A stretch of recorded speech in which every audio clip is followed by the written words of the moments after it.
Show you off in the Lambos out on Collins. I be.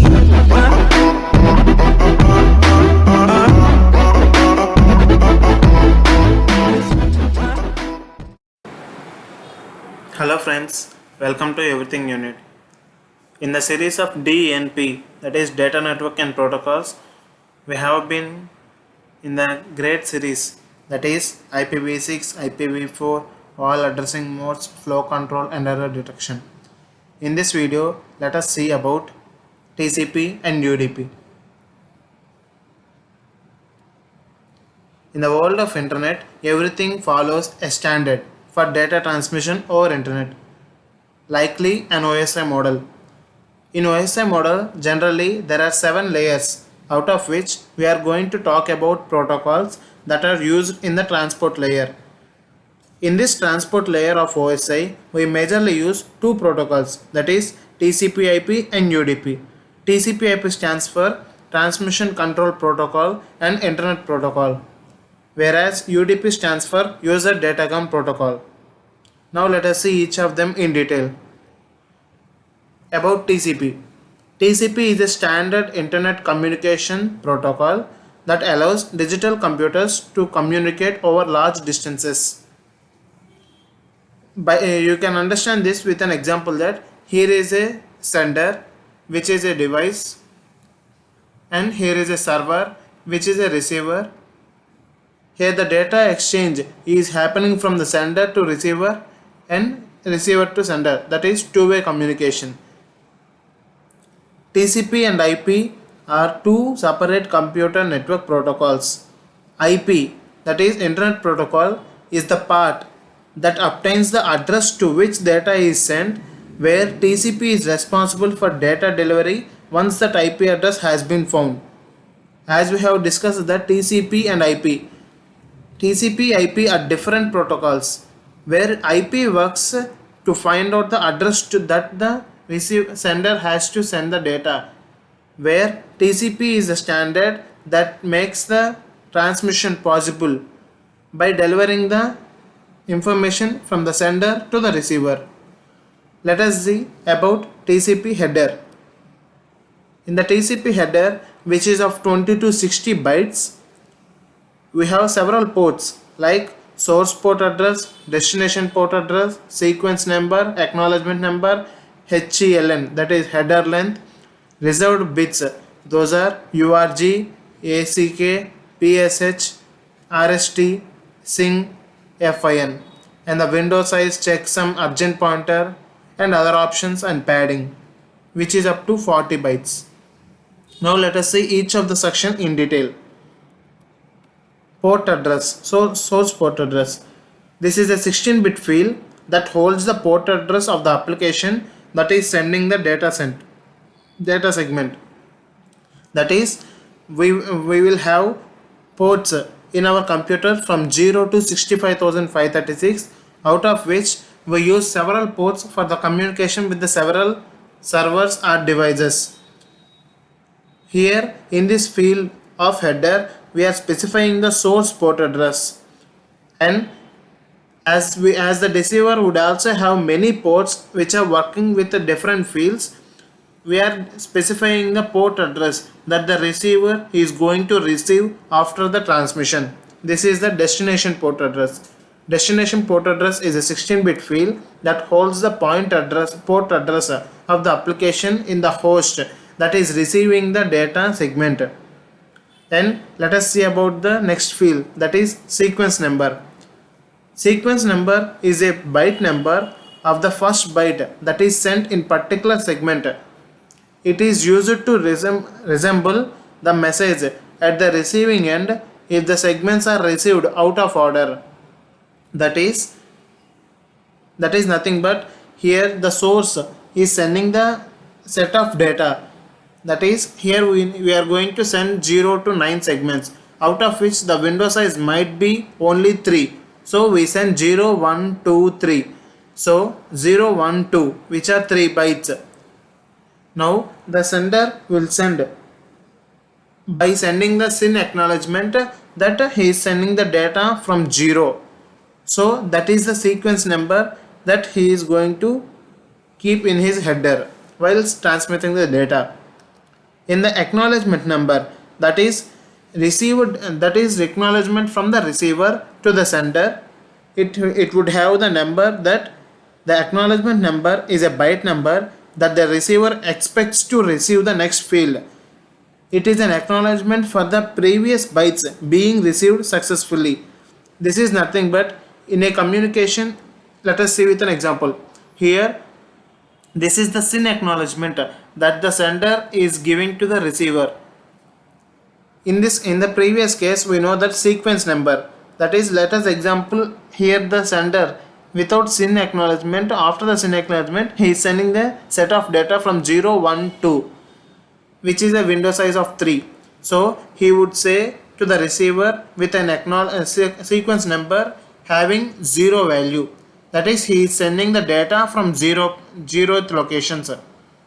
After receiving all this data, that is 0, 1, 2, the receiver will send an acknowledgement stating that a number, that is number 4, stating that he had received 0, 1, 2 bits successfully and he was waiting for the next bit, which is 3. So acknowledge 3. Here the acknowledgement number would be 3 in this case. Now let us see the next field, that is HELN. HELN is nothing but the header length. This we have already discussed in the previous classes on IPv4 and IPv6. As IPv6 is not having these HELN field, this was implemented in other way with some extensions. As in the IPv4 it was given inbuilt. HELN is nothing but the header length. We know that the header length would vary from the 20 bytes to 16 bytes depending on the padding options and some of the fields that are reserved for the header. Now let us see the next field, that is reserved 6 bits. Here received 6 bits are nothing but control frags. These are 6 1-bit control bits that control connection establishment, connection termination, connection abortion, and flow control, mode of transfer, etc. Their function is URG, urgent pointer is valid. ACK, acknowledgement number is valid. Used in case of cumulative acknowledgement, that is when the sender is sending a set of data, that is a sequence of set of data, then he would receive only one acknowledgement at the last of the bit stating that previous all bits were successfully received. And then the next one is PSH, that is request for push. RST, that is reset the connection. SYN, that is synchronize sequence numbers. FIN, that is terminate the connection. This SYN is used when he is going to while establishing the connection, and FIN is used while terminating the connection between the sender and the receiver. Let us see the next field, that is checksum. Checksum, this field holds the checksum for the error control. It is mandatory in TCP as opposed to the UDP. This checksum field is mandatory in the TCP. We already learned about the checksum in the previous videos on error control. If you don't know about checksum, please watch the video. The link would be given in the cards. And let us see the next field, that is on urgent pointer. Urgent pointer is used to point to data that is urgently required, that needs to reach the receiving process at the earliest. That is nothing but here we are defining that this packet or this set of data is very urgent. This must be delivered to the receiver without any delay or with a micro delay. This could be given in the urgent pointer field. And the next one is nothing but window size. We left with only window size. Window size is nothing but this field tells the window size of the sending packets TCP in bytes. But there is a problem. We doesn't know what is the window size of the receiver or the window size of the transmission channel that we are going to transmit our data. This could be understand or this could be loaded automatically by using some AI algorithms which are depending on the different fields of the channel. Now let us see the next thing about TCP, that is urgent pointer. We completed this. Now let us see about UDP. UDP is a user datagram protocol. UDP is a part of Internet Protocol suite referred by UDP IP. As we have discussed that TCP IP, here we are going to discuss about UDP IP suite. Unlike TCP, UDP is reliable and connectionless protocol. So there is no need to establish connection prior to the data transfer. As we have discussed that in the TCP, we should establish a connection in prior sending the data from the sender to the receiver. But in the UDP, there is no need of connection establishment in prior to the data transfer. This was given in this point. It is stating that there is no need to establish connection prior to the data transfer. And the next one is, though TCP is the dominant transport layer protocol used with most of the internet services, provides assured delivery, that is reliability and much more. But all these services cost us with an additional overhead and the latency. As we know that TCP header file would be of 20 to 60 bytes. The size of the UDP is only about 8 bytes, which is reduced to the maximum. This was the given in this point. TCP is a dominant transport layer protocol used in the most internet services, provide assured delivery and cost more. But all the services cost us with an additional overhead and latency. As the data is more, this will provide a latency in the transmission. So here UDP comes into the picture. For real-time services like computer gaming, voice or video communication, live conferences, we need UDP, because since UDP is with a high performance and UDP permits packets to be dropped instead of processing delayed packets. That is, when there is a congestion in the channel, the TCP tries to send the data or waits until the congestion is cleared in the channel. But UDP would have some terminology or some field that states that time to live. As we have discussed in the TCP and that is IPv4, there is a field of time to live. That is how much time this packet or this set of data should be available in the channel if there is a congestion. So UDP would have that feature stating that UDP permits a package to be dropped instead of processing delayed packets which are delayed due to congestion. So there is no error checking in the UDP, as it was no connection. As it is no connectionless property, there is no error checking in the UDP. So it also saves bandwidth. User Datacom Protocol, that is UDP, is more efficient in terms of both latency and bandwidth, but very less secure as compared to TCP in terms of error checking and reliability. Now let us see different fields of UDP header in detail. As we know that it is all a datagram, out of which it is a header and it is data. In the UDP header, it is of 8 bytes. We know that a byte is equal to 8 bits. So here we are having different sequence of ports, sequence of fields like source port number, destination port number, total length and the checksum. Checksum is for error detection. As we have already discussed that unlike TCP, checksum calculation is not mandatory in the UDP. No error control or flow control is provided by UDP. Hence, UDP depends on IP and ICMP for error reporting. And the next fields are source port address and destination port address. These are 16 bits. 16 bits, nothing but 2 bytes. So this is a 2 byte field, 2 byte field, 2 byte field, 2 byte field. Overall, it is 8 byte header of UDP.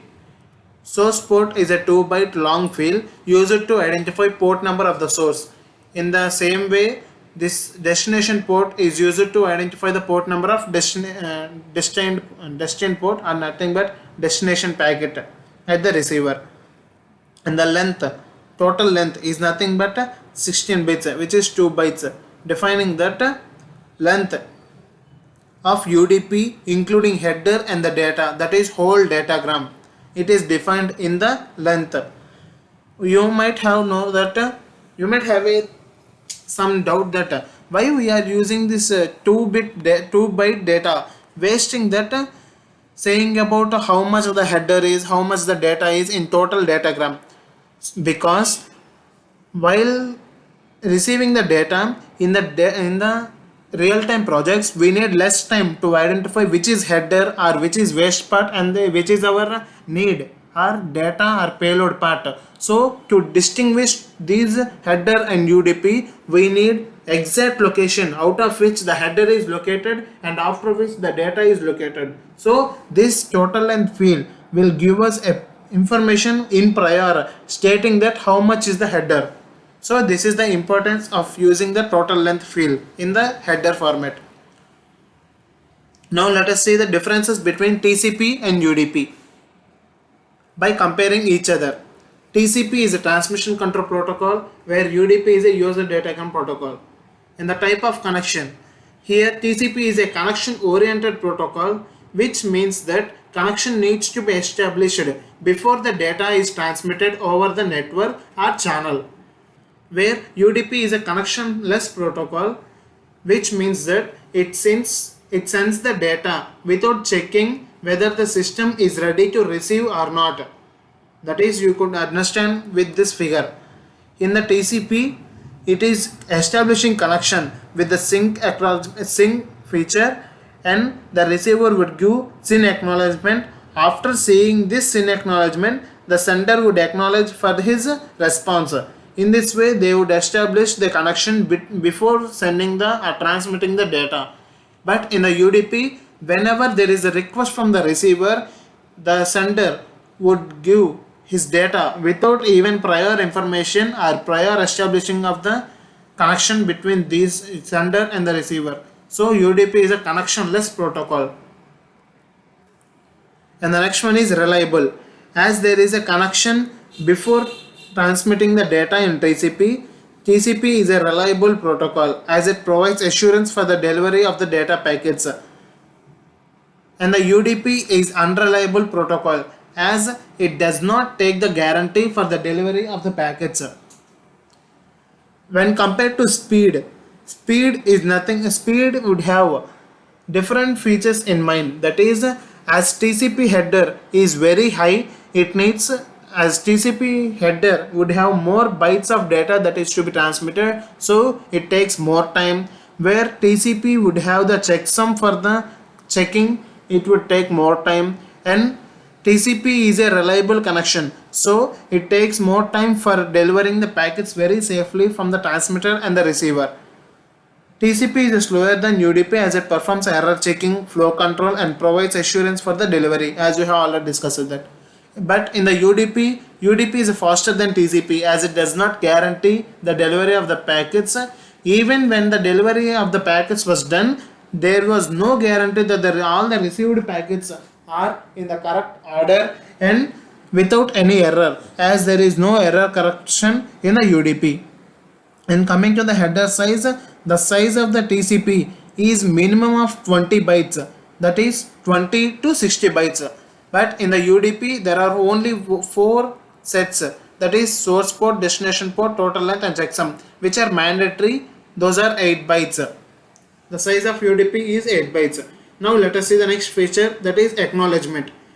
There is a feature of a 3-way handshake, as we have already discussed that 3-way handshake, that is sender acknowledgement for the sender, SYN acknowledge, and the receiver and the acknowledge for the SYN acknowledge, that is acknowledge from the receiver. This is 3-way handshake. TCP uses 3-way handshake concept. In this concept, if the sender receives the acknowledgement, the sender will send the data. TCP also have the ability to resend the lost data. That is, we have discussed in the flow control. That is, when it would wait for the some time for getting the acknowledge from the receiver. If the sender does not get the acknowledgement from the receiver in the timeout, he will transmit the set of data again to the receiver by using the channel. This concept is included in the TCP. But so TCP is reliable, but UDP does not wait for any acknowledgement. It just sends the data. As we have discussed in this picture, that it does not wait for the acknowledgement from the receiver. It keep on sending the data to the receiver. Now let us see the flow control mechanism. It follows the flow control mechanism in which too many packets cannot be sent to receive at the same time. That is, flow control mechanism states that how many packets need to be sent from the transmitter to the receiver by using the channel, by checking the window size of the transmitter, by checking the window size of the receiver and by checking the window size of the channel. We have to take the minimum value of both of the transmitter, receiver and the channel value to send the data from the transmitter to the receiver. And in the flow control mechanism of UDP, there is no such protocol, or there is no such mechanism used. In the error checking, TCP would have the error checking by using the checksum. When the data is corrupted, then the data is retransmitted to the receiver. But in the UDP, it does not perform any error checking and does not resend the data or lost packets, as it does not wait for the acknowledgement from the receiver. He might not know even the sent data is received to the receiver, or it was lost in the channel, or there is a congestion in the channel, and so on. It does not care anything. And the last one is application. This protocol is mainly used where a secure and reliable communication process is required, like military services, web browsing and email. As these were used in the military services and the email, because this might have no problem with the delay, but the transmitting of the data must be reliable and without any errors. But in the applications like which need very fast communication, this UDP is used, like VoIP, that is voice over internet protocol, game streaming, video and music streaming, etc. The same was explained in the next field, that is clearly TCP. Where does the protocols used in the real life?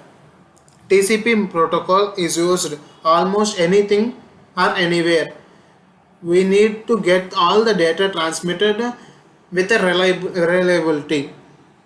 That is on web, SSH, that is secure shell, FTP, file transfer protocol, telnet, SMTP, that is simple mail transfer protocol, and the sending mail, receiving mail, POP3, etc. POP3 is nothing but a protocol that is used when downloading from the remote server to the receiver. And the UDP, user datacom protocol, is used in the real life while using the DNS, that is domain name system, and the streaming media applications such as movies, games, here it is explained, online multiple player games, and voice over IP. This is how TCP and UDP works, and the header files of them and different fields in their headers. Thank you for watching. Like, share and subscribe to Everything You Need. Stay tuned to Everything You Need. Thank you.